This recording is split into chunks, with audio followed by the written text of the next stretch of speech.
Alright guys, welcome back to your 28th Ruby tutorial, and in this lesson I'm going to be talking more about arrays and showing you guys a couple cool ways that you can add elements into an array.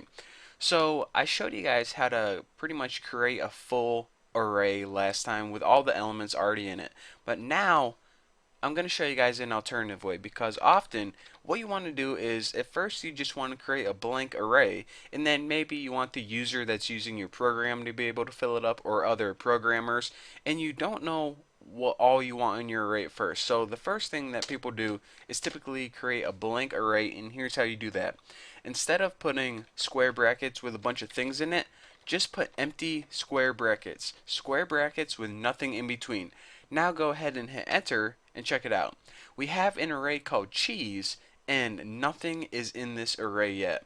So let me show you guys how to add elements into your array after you created an array. The first thing that you could do is you can use, or go ahead and type the name of your array, then use the double less than signs.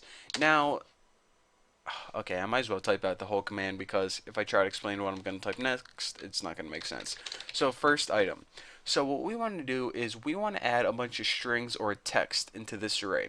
So the first way is to do this, and this is called pushing or adding an element onto the end of your array. So basically we have the item we want to add, which is called first item.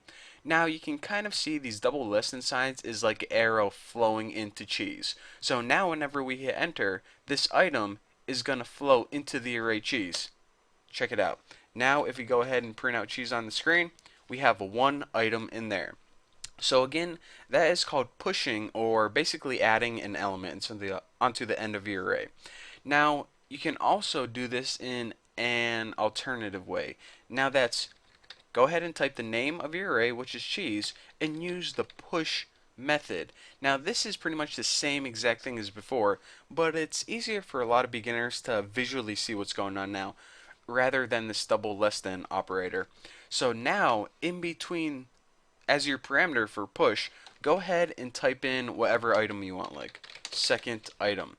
Now go ahead and hit enter, and what this is going to do is it's going to push this item onto the end of your array. Basically add this onto your array. Pretty good, pretty good. So now, just like before, we can access the individual elements by putting cheese 0, which is the first item, or cheese 1, which is the second item, and we can, print them out on the screen. We could, I don't know, change them if we want. We could do a whole bunch of sort of things with them. So now let's go ahead and take a look at that cheese array one more time. It has first item and second item. Let's go ahead and add one more item onto it. And, I'm not going to do third item because that's just boring.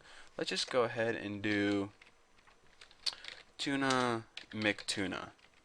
That looks pretty good. So now our array consists of 3 items. First item, second item, and tuna McTuna. Sounding pretty good. So now that we know how to add items onto the end of your array, I think it would be a good idea to learn how to take items off the end of the array. So pushing, remember this, pushing is adding items on, popping is taking items off. So let's go ahead and pop an item off the end of this array. Now, a key thing you want to take note of is this. Since you're saying, okay, remove an item from this array, you don't need to specify the item. That's what a lot of people are confused about. Whenever you pop an item, it doesn't need parameters. It's just going to take the last one no matter what it is.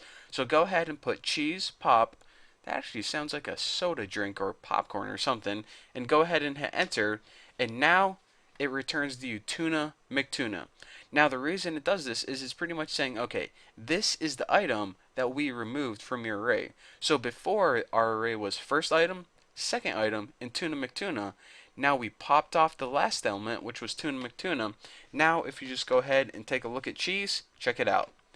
It now only consists of that first item and second item, but tuna McTuna is no longer on there. And we can go ahead and print out, well, pop off another one, but actually, might as well.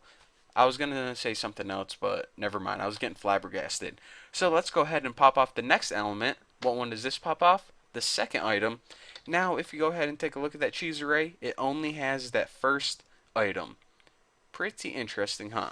So there you go. There's your quick tutorial on how to push, pop, and all about cheese. So thank you guys for watching. Don't forget to subscribe, and yeah, I'll see you in the next video.